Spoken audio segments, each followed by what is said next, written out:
Hello दोस्तों, कैसे आप लोग? आशा करता हूँ अच्छे होंगे। आपका हमारे चैनल में स्वागत है। तो दोस्तों, आज हम बात करने वाले हैं Vivo Y81 के चार्जिंग डाटा, और इसमें हम आपको बताएंगे यहाँ से हमारा मोबाइल डेड भी होता है, वो कैसे होता है, कौन सी लाइन ब्रेक होने से हमारा मोबाइल डेड होता है। तो Vivo Y81, Vivo Y83 ये सब सेम मॉडल सेम प्रकार के होते हैं, ठीक है दोस्तों। तो इसमें मैं आपको चार्जिंग रिलेटेड पूरी बात बताऊँगा और डेड कंडीशन भी बताऊंगा कि कहाँ से क्या प्रॉब्लम्स आती है। तो ये मैं जो वीडियो आप लोगों को प्रोवाइड करवा रहा हूँ वो हमारी बोर्नियो के थ्रू है।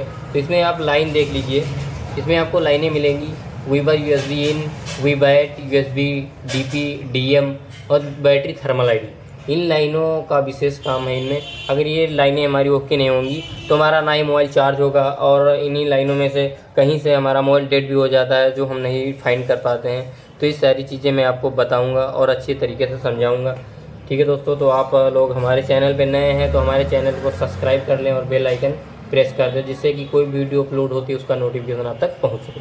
तो ये मदरबोर्ड जो हमारा है Vivo Y81 है, ठीक है दोस्तों। तो इसमें हम जूम करते हैं आपको और दिखाते हैं कि ये हमारा चार्जिंग सेक्शन कैसे वर्क करता है और ये मोबाइल डेड कहाँ से होता है। मोबाइल में अपने सब बोल्ट, यानी एक जो PCB हमारे मोबाइल के नीचे हिस्से में लगी होती है, चार्जिंग बोर्ड जिसको हम बोलते हैं, तो उसमें हम पत्ता एक लगाते हैं जहाँ पे हमें 5 वोल्ट मिलते हैं। चार्जिंग कनेक्टर पे 5 वोल्ट मिलते हैं, वो उसमें एक पत्ता लगा होता है जो इस कनेक्टर से नीचे वाली PCB से कनेक्ट होता है, ठीक है दोस्तों। और इसमें हमें यहाँ पे 5 वोल्ट देखने को मिलेंगे, उसका TV पॉइंट ये होता है, ठीक है दोस्तों। इसमें हमें जो वोल्टेज मिलेंगे, और इस लाइन को क्या हम बोलेंगे, वीबस USB इन, ठीक है दोस्तों। यहाँ पे देख लीजिए वीबस USB इन लिखा हुआ है। उसके बाद में ये देखते हैं लाइन हमारी कहाँ को जाती है।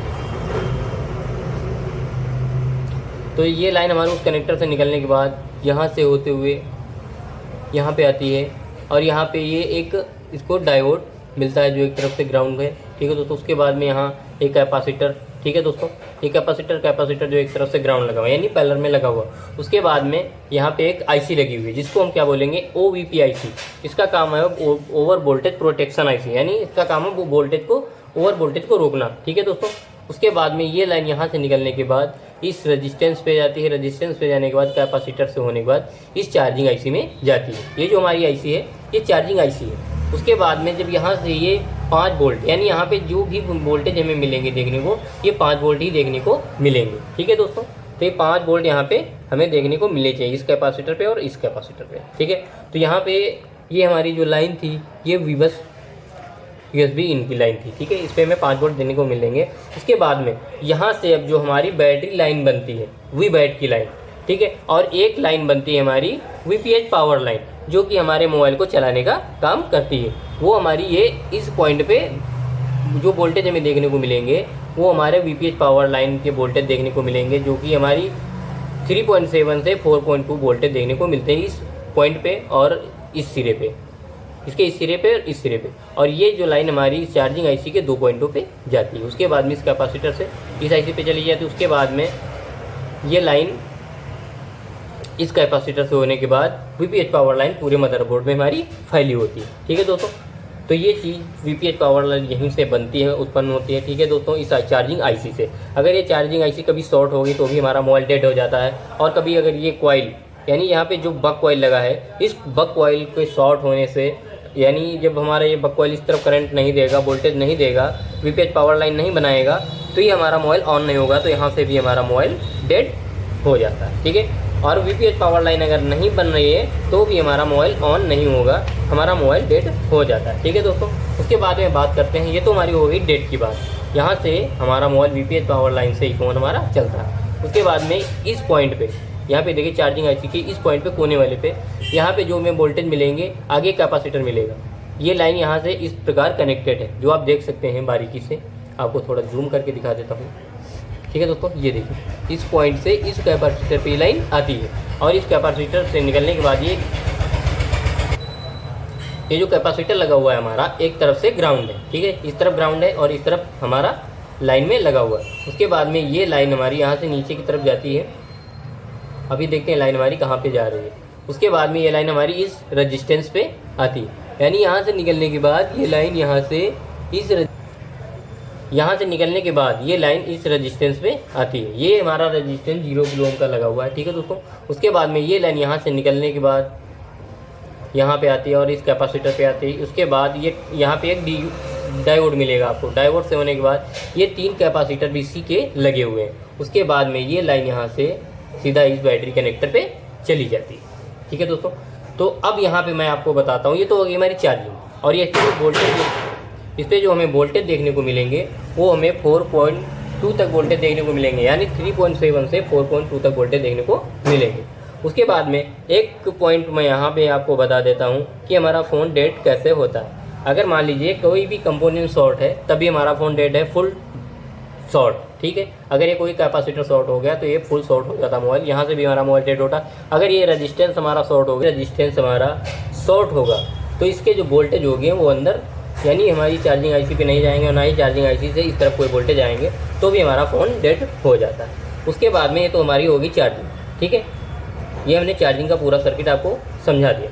यहाँ पे जो हमें BW की लाइन पे, ये जो BW की हमें लाइन दिख रही है, इस लाइन पे हमें, इस पॉइंट पे हमें 3.7 से 4 वोल्ट मिलेंगे तो हमारा मोबाइल आसानी से चार्ज होगा, कोई भी प्रॉब्लम नहीं आएगी। अब बात करते हैं इनमें जो हमारी ये एक लाइन है थर्मल आईडी, यानी इसका काम है टेम्परेचर को हाई, जैसे हम मोबाइल को चार्जिंग पे लगाते हैं या कुछ भी, तो टेम्परेचर हाई लो जो होता है ये थर्मल आईडी का काम है, ठीक है दोस्तों।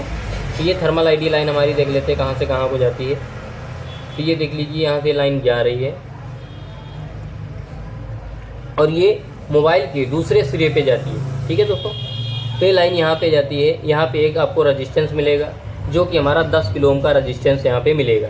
ये जो हमारा यहाँ पे रेजिस्टेंस लगा होगा 10 किलो ओम का लगा होगा। अगर ये रेजिस्टेंस ख़राब हो जाता तो भी हमारा फ़ोन ऑन नहीं होगा, ठीक है दोस्तों। तो ये चीज़ें हमें याद रखनी। और ये लाइन हमारी उसके बाद यहाँ से निकलने के बाद यहाँ पे जाती है, यहाँ पे भी एक रेजिस्टेंस मिलेगा। उसके बाद में ये लाइन हमारी सीधा CPU में चली जाती है। देख लीजिए CPU है दोस्तों, इस लाइन इस CPU की स्क्रीन पे जाती है। ये थर्मल आईडी की लाइन है। अगर ये ओके नहीं होगी, ना ही हमारा फ़ोन चालू होगा और ना ही हमारा फ़ोन चार्ज होगा। 2 प्रॉब्लम्स आती हैं, इस लाइन से भी फ़ोन हमारा डेड होता है। Vivo Y8183, ठीक है दोस्तों। उसके बाद में अब बात करते हैं DP और DM की। तो ये जो हमारे कनेक्टर पे ये जो 2 लाइनें देख रहे हैं, इनके TP पॉइंट ये हैं, इन पे हमें GR मिलना चाहिए, ठीक है दोस्तों। इन पे GR मिल रहा है तो ये लाइनें हमारी ओके हैं। और ये लाइनें यहाँ से निकलने के बाद यहाँ पे आती हैं, ठीक है दोस्तों। यहाँ पे इनके रेजिस्टेंस लगे हुए हैं या फिर कॉइल भी मिल सकती हैं, ठीक है। इनमें यानी आपको 0 ओम के रेजिस्टेंस या फिर कॉइल लगी मिल सकती हैं, ठीक है। यो और यहाँ पे ये लाइन निकलने के बाद यहाँ पे आती हैं और यहाँ पे इन्हें 2 रेजिस्टेंस लगे हुए हैं 0 ओम के। उसके बाद में ये CPU के अंदर जाते हैं, ठीक है दोस्तों। तो ये लाइनें हमें बहुत अच्छी तरीके से याद रखनी है। और इन लाइनों का काम है मोबाइल को जब सॉफ्टवेयर करते हैं या फिर मोबाइल में हम चार्जर निकालते हैं या लगाते हैं, उनको ये कनेक्ट करता है अपनी तरफ, बताता है कि हमारा मोबाइल चार्ज हो रहा है या चार्ज नहीं हो रहा है, ठीक है दोस्तों। तो ये लाइनें VBUS इन, VBAT, USB DM, thermal ID, ये लाइनें हमारी बहुत महत्वपूर्ण हैं। इन लाइनों से हमारा मोबाइल चार्ज भी होता है और डेड भी होता है। तो एक बार सर्किट इसका चार्जिंग सेक्शन का ये रहा। यहाँ से 5 वोल्ट यहाँ जाएंगे OPIC, उसके बाद चार्जिंग IC के बाद ये लाइन यहाँ से निकलने के बाद इनका कंपोनेंट से होते हुए इस बैटरी कनेक्टर पे आते हैं, ठीक है दोस्तों। तो ये था हमारा चार्जिंग सेक्शन। अगर हमारा वीडियो आप लोगों को अच्छा लगता हो तो लाइक कर दें, शेयर कर दें, सब्सक्राइब कर दें। तो मिलते हैं तब तक के लिए नेक्स्ट वीडियो में।